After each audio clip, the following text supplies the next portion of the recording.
جناب سپیکر روزه و خور هزاره ګوله ته مبارکي ورکوم. زموږ بلوچستان مسائل ډېر نه دي، بلوچستان مسائلستان دی، بلوچستان نه دی. او د بلوچستان وسایل دومره ډېر دي چې په دغه وسایلو باندې د پاکستان مسایل هم ختمېدلی شي. رکاوټ دا دی چې دلته انصاف نشته، چې د الله امر دی چې تاسې انصاف کوئ. زه په تېره اسمبلۍ کې هم د اسمبلۍ ممبر وم. د 22 د 30 په بجټ کې زما په حلقه کې 1 ارب 80 کروڑ روپۍ ترقیاتي سکیمونه وو. کال ته 4 میاشتې پاته دي چې دا فیسټیفي غایبه ده.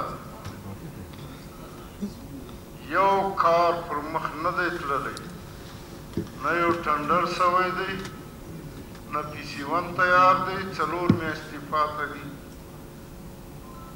نو دوی به دا کار څه وخت کوي؟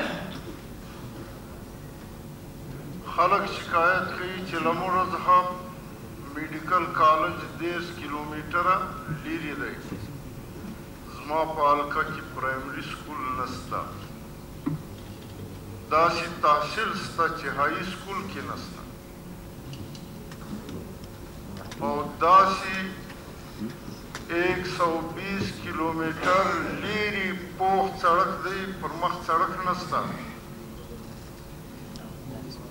جناب سپیکر د مسایلو روز خو نه ده. سکول شته، ماسټر نشته، اسپتال شته، ډاکټر نشته. چې د کومو ډاکټرانو پوسټینګ په کلاسیفلا ډسټرکټ هسپتال کې سوی دی، هغه دلته په کوټه کې ناست،